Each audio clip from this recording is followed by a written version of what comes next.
Healthy people aren't profitable. What is profitable is keeping you sick, confused, and trapped in a cycle of trying and failing so that you blame yourself. I picked up a new book, Good Calories, Bad Calories. And in the prologue of the book, he starts with this story, helping us to understand the foundation of everything he's going to be talking about. I want to start off by saying, I absolutely despise the word calories. But I've been informed that this book has some great information in it. So I'm looking past the title, and I want you guys to all understand this is not a book review because I haven't even gone through the whole book yet. But I went through the prologue and I had to stop and really share my thoughts on what I learned just in the prologue of this book. And now I'm super excited for it because what I'm about to share with you, I can't even put in, like, I'm going to try to put into words, but I'm stumbling already. Please subscribe. This is the information that Gary Taubes thinks is pivotal for us to understand the science of diet and health. And when I went through this prologue, I totally agree that not only do we need to understand it, I want to actually talk about what this means for everything that I basically know now about this diet world that we're in today and how it's still so, I want to say stuck, but I don't want to get ahead of myself. So let me just start. Gary Taubes begins in 1862 with William Banting. Now, he was an undertaker. So that's a man who understands like anatomy and he's done science. At the time, Banting was 66 years old, obese, and his health was failing. He was going deaf. He was so obese he couldn't bend over and tie his shoes. And he went from doctor to doctor to doctor trying to find a solution. Now, by the time that Banting becomes a notable person in this story, in the weight loss world, he had already seen many doctors for his obesity, and he had strictly followed their advice with no success. When his sight and hearing began to fail, he went to an oral surgeon, so an ear doctor, named William Harvey, and that was when that doctor finally told him how to solve not only his health issues, but to lose the weight that he had been so desperately trying to lose. And what that doctor explained to him was that his problem wasn't the amount of food he was eating, it was the kind of food he was eating. So, Wellness Warrior, William Banting had consulted different doctors over what seemed to be the course of about 20 years before he found William Harvey, who told him the truth about how to solve his health issues. Now, I suffered for 23 years before I learned that I had an inflammation issue that was caused by the food that I was eating. How many of you know this story? We've all lived something similar, years and years of searching, not getting the result we're looking for. Let's look at what Harvey told William Banting to eat. He was told to eat generously of real food, which was meat, fish, bacon, and greens. He was told to eat animal protein. Does that sound familiar? Banting got the results that every single one of us wishes to get. So his hearing improved, which is why he saw William Harvey, but also his sight improved. He had skin issues that were what some of them sounded like actual lesions and, like really aggressive skin problems. And it all healed. And as many of the people in the carnivore and keto world talk about, the very lovely side effect of having a healthy body, his weight regulated. He wasn't at goal weight, but he was 50 pounds lighter inside of 1 year. I was 80 pounds lighter inside of 5 months. What is this telling us? Well, just like myself and all the other keto carnivore educators that are out there today, Banting was so excited and enthusiastic about the weight loss, he published a free letter on obesity. He called it the letter on corpulence, which is a word for obesity, to help people to understand what they could actually do to regulate their weight.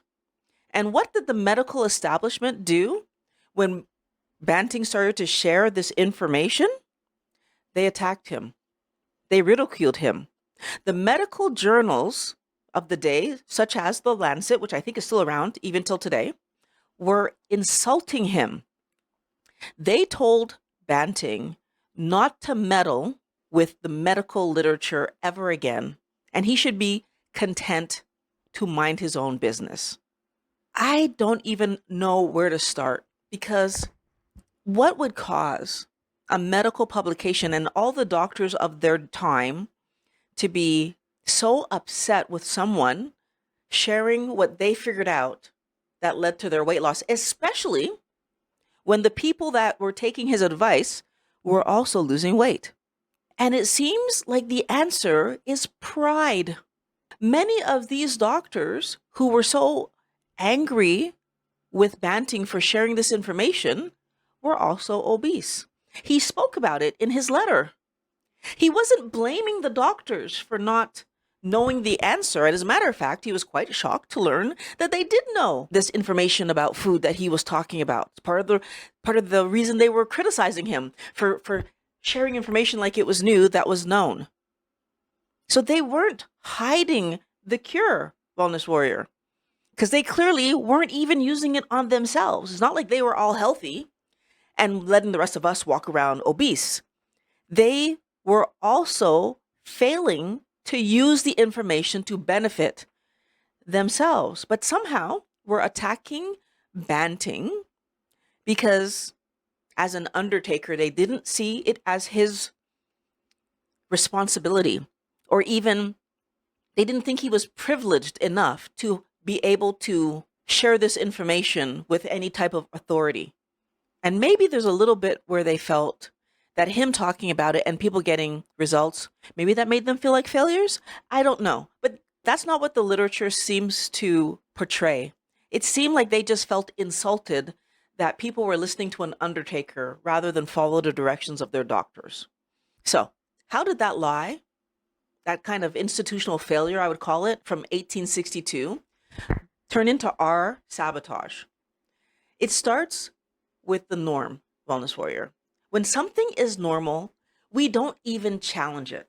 And for decades, the professionals themselves taught that starchy, carb-heavy foods, so bread and potatoes, were cheap, harmless, essential fuel. And since those foods were normal to eat, doctors prescribed exercise, mind-altering medications, Turkish baths, and stuff like that to help people lose weight. Banting was challenging the norms so basically the common practice of doctors by giving them this kind of out of the ordinary advice that he had gotten from Harvey, right? Harvey was telling people to eat real food, right? A diet of animal protein. So can you imagine the way that Banting was explaining to people how to eat to heal their bodies and lose weight was so successful that it wasn't only spreading in his own country, it spread across the world. It made it over to North America. I think he was in I want to say British or something, but it made it across the world to North America. And banting became a verb. People were banting, right? That was what they said when they were losing weight.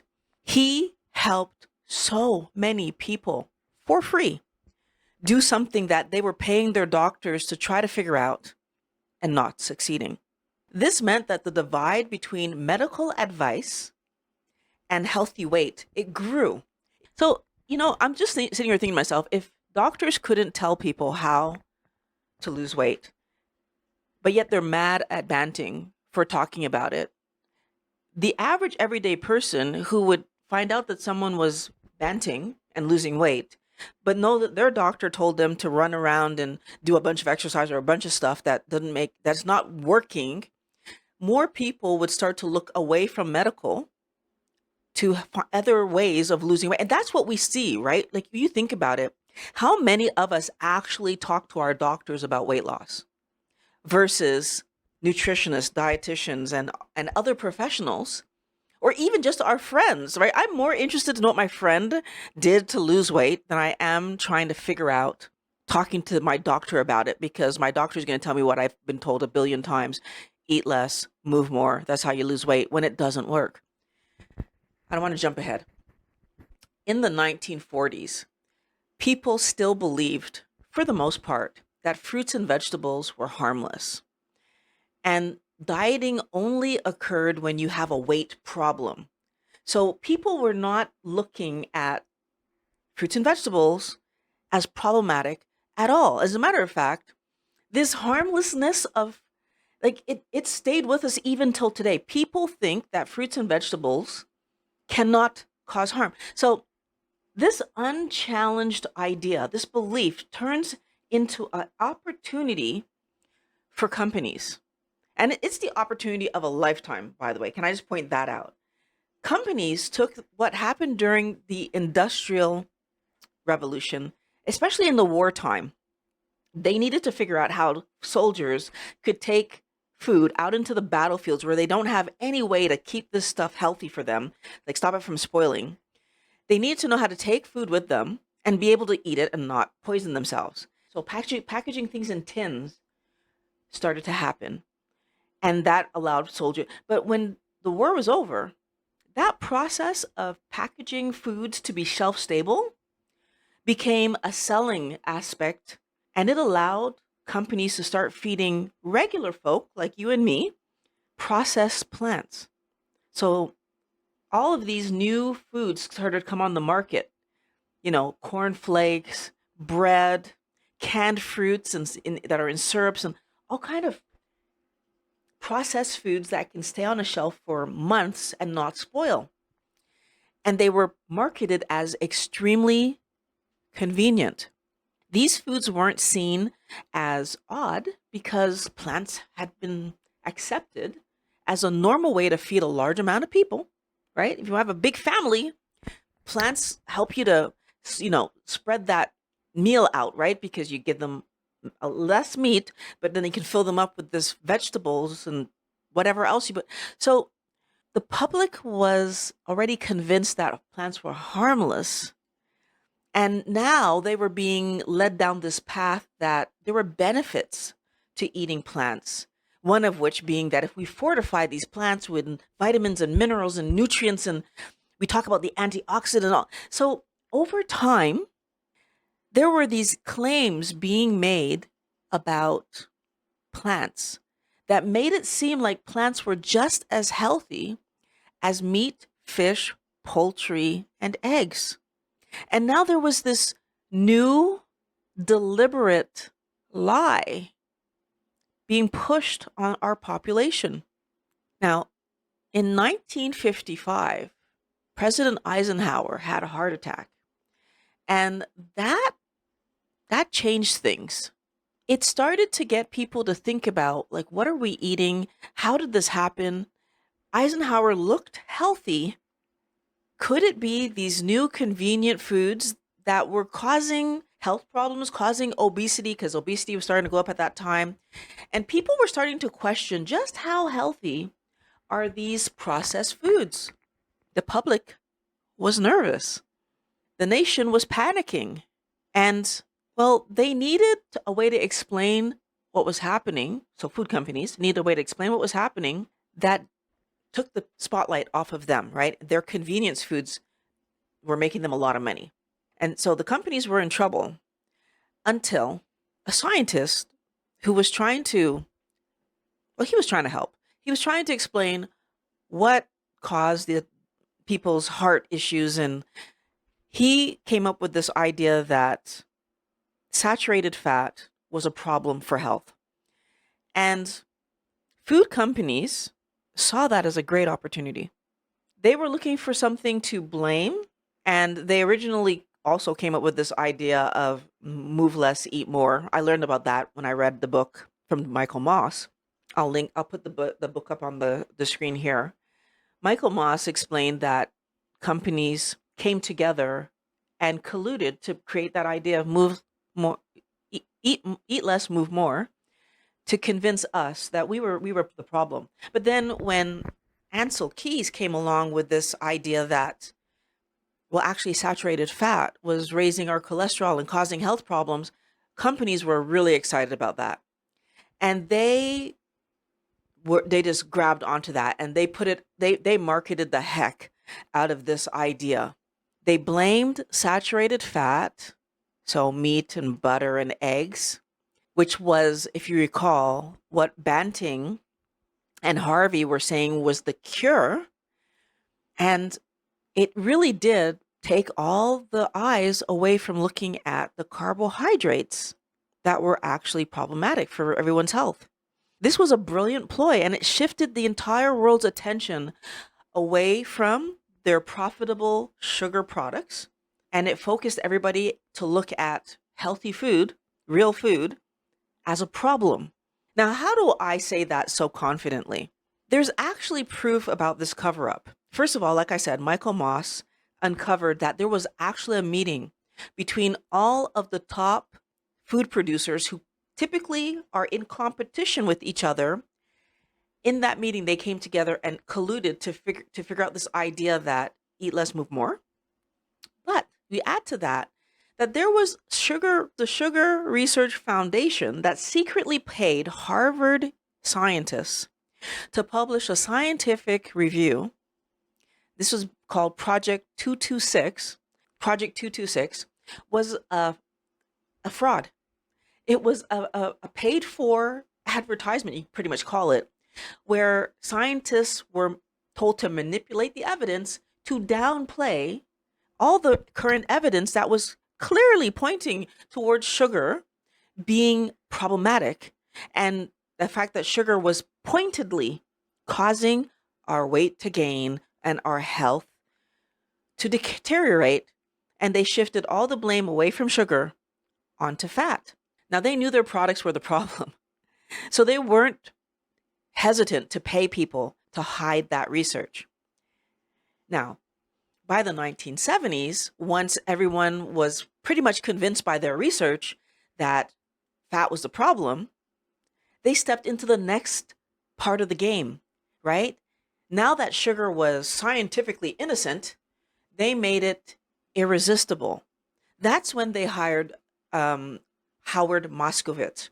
And again, Michael Moss talks about it in his book, Salt, Sugar, Fat. He talks about this. This guy invented the bliss point. And how he did that was he got people together and he gave them a series of foods to eat with different amounts of salt, sugar, and fat in it until he found that mathematical formula of salt, sugar, and fat that not only made the food taste delicious, so stuff that if it didn't have salt, sugar, and fat in it, you would be inedible, would be repulsive even, with the right combination of salt, sugar, and fat, tasted irresistible to the point where it was actually the addictive formula.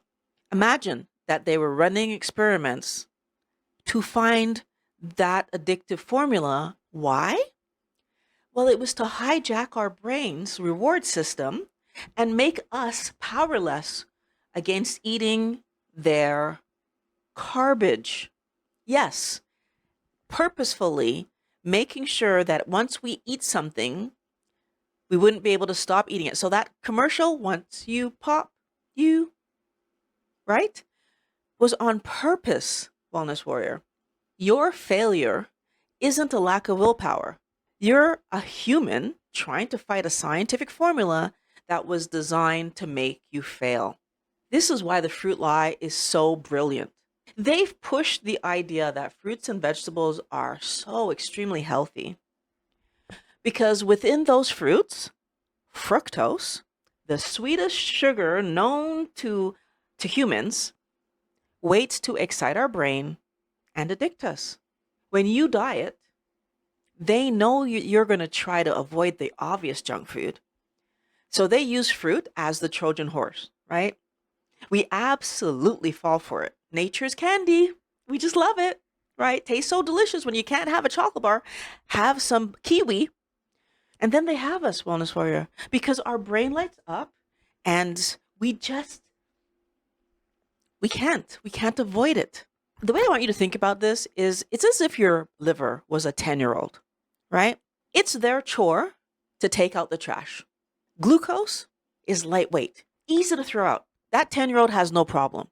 But fructose, the kind of stuff you get from high fructose corn syrup and fruit, that's different. It's like a giant overflowing industrial dumpster that your 10-year-old struggles with, right? They can't manage it. And when that dumpster shows up, from a banana or a soda, your liver has to drop everything else. Anything it was doing, all those extremely important other jobs it has, like filtering toxins from your blood or producing bile so you can digest your food, synthesizing protein so you can build your healthy body. It drops all those activities to focus all of its energy on dealing with this toxic trash immediately. And since it can't store all of that fructose as energy, right? It can't store it. It's forced into emergency action. So now, rather than storing a small amount of harmless fat on your body, it is shoving that trash, so the fructose, into the nearest possible room, which is so harmful, Wellness Warrior, because that's your visceral fat. Yes, the closest possible room to your liver is the visceral fat. It's, first of all, it's putting fat in the liver, in the pancreas, in the kidneys, and then it's visceral fat. And this is the dangerous stuff that the doctors warn us about. Your brain and your liver don't care if the fructose came from a banana or a soda can. The damage is actually the same. It feeds the exact same sugar addiction. It is harmful to your body, and that is why your body tries so hard to get rid of it. And it's why you overeating fruits is that gateway to all this other junk, Wellness Warrior. They know that it's the same sugar because where do they get the fructose to make the high fructose corn syrup that they put in your soda, that they put in the cookies, that they put in the chocolate cake and the chocolate, all the stuff from the same fruit that they tell you to eat. So how do we fight an engineered lie? We ask questions, Wellness Warrior. We've been blindly trusting our doctors, even though we could see that their health was failing. And then we trusted our nutritionists, and then we trusted our trainers, and and a lot of these people, maybe not the trainers, a lot of the trainers look pretty good, but they have health issues, they have skin issues, they have medical issues, diabetes, and all kinds of things. We are not connecting the dots. Everybody's health is failing because we are not realizing that we're trusting people rather than trusting our bodies. And our bodies have been screaming from day one that all this sugar isn't any good for us. And back 160 years ago, Banting and Dr. Harvey gave us that information for free. We need to start using it. So how you're going to start using it, your first step is taking your power back, right? For the next 7 days, Wellness Warrior, what I want you to do is verify how much sugar is actually in the foods that you plan to eat. Every single thing, no matter what it is, pick it up. Look at the nutrition label if it has one. And if it doesn't have one, because those are the foods that are going to tell you, well, if it doesn't have a nutrition label, it's healthy. Not necessarily. I was shocked to learn that an apple has 25 grams of sugar. A slice of bread has 15 grams of sugar.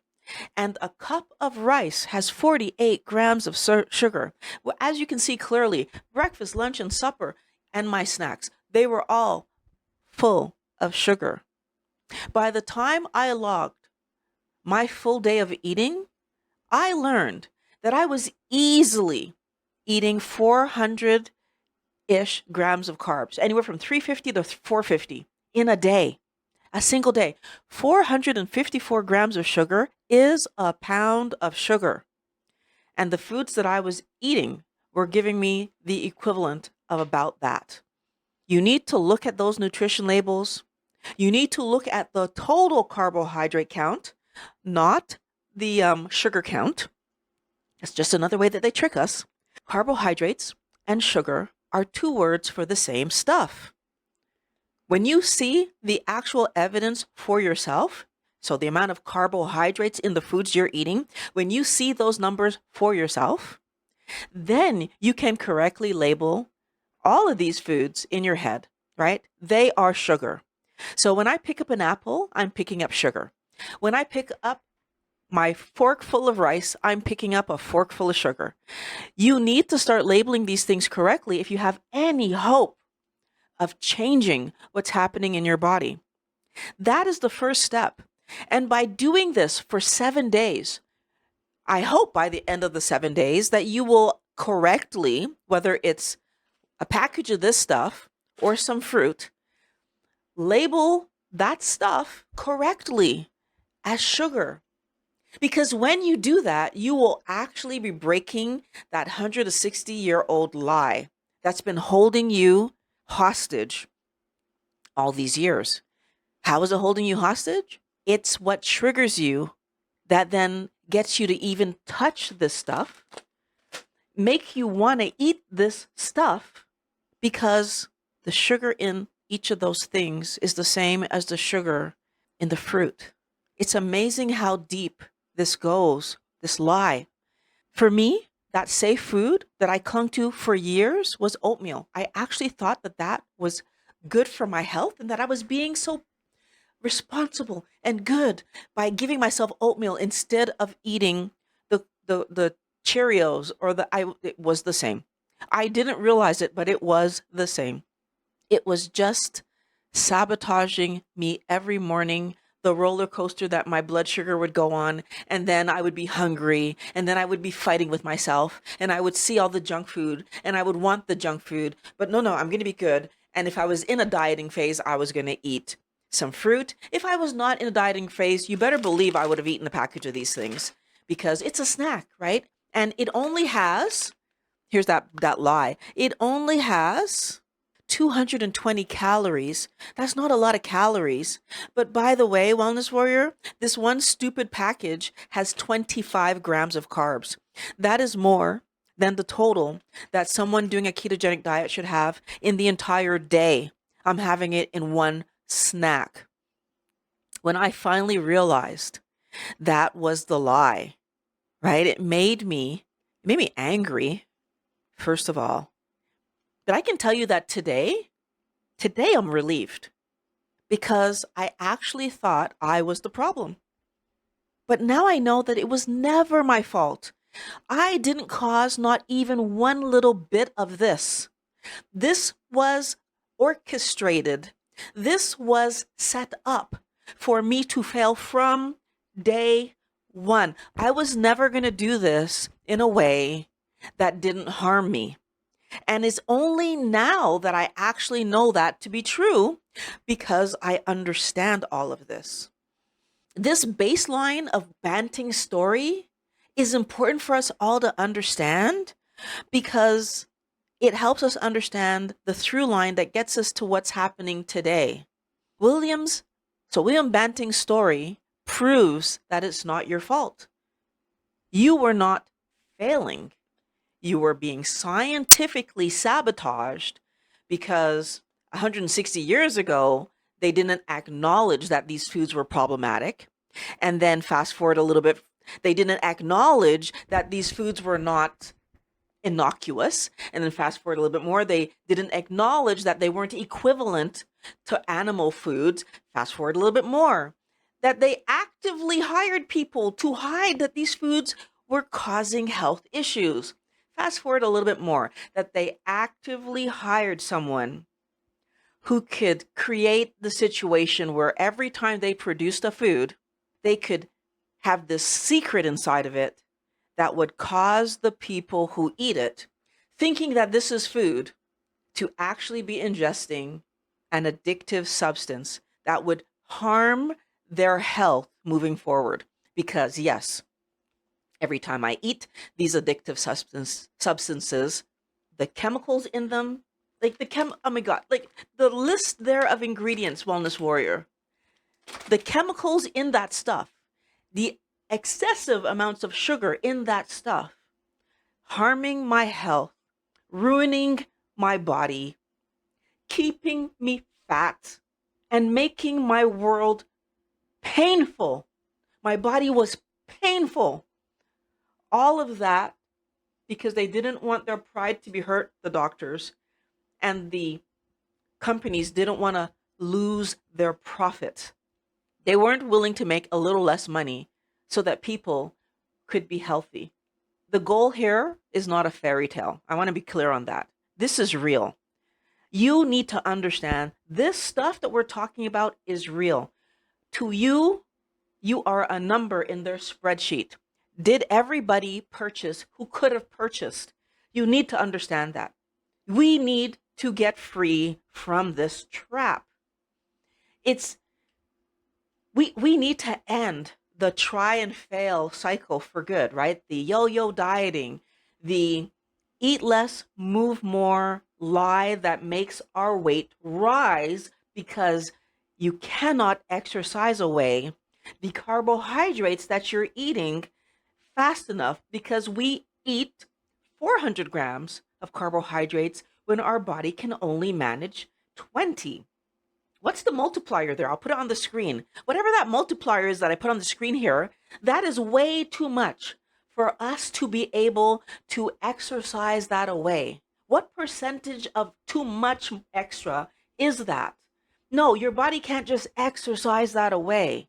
We need to get to the point where we are actually healthy, right? Our body can only help us when we are healthy. How do we know when we're healthy? Our skin clears up. Our joints stop hurting. Our mind is sharp and clear. We sleep properly. We have energy. And the energy is not just coming from the sleep. We have energy because our body is functioning properly. And best of all, when our body is functioning properly, the natural, beautiful side effect is that your body then regulates your weight.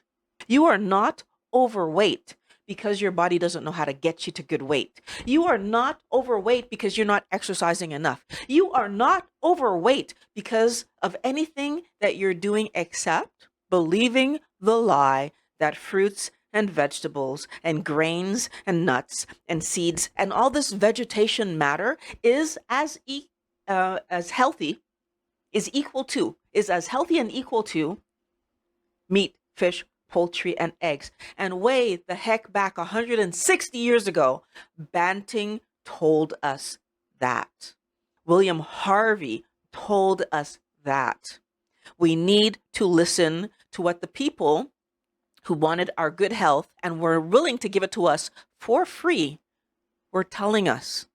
This was an amazing prologue because it really gave me an opportunity to kind of bring together all these different things that I've learned over the years through a lens that shows me that this is on purpose. I can stop hesitating to say that this is on purpose. It is clearly on purpose. We have so much evidence that this is on purpose.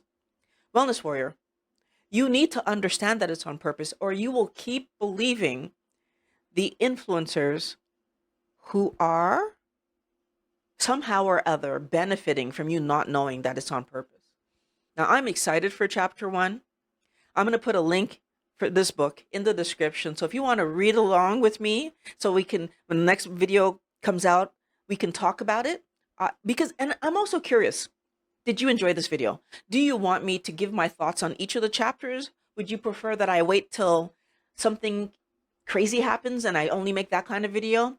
Although, I mean, I'm in the prologue, I'm already making a video. Something is telling me that this guy's book might have me here every chapter. But if you'd prefer that I only talk when something incredible like this is said, I'll do that. If you want me to come back for every chapter, I'll do that. So let me know what you'd prefer. Whatever is going to help you the most, that is what I want to do. So if you're ready to keep digging, to unearth all the lies and really understand this situation properly, make sure that you're subscribed. You aren't broken, Wellness Warrior. You've just been following bad information. We've all been following that bad information. So let's find the right information together. I can't wait to talk to you in the next video.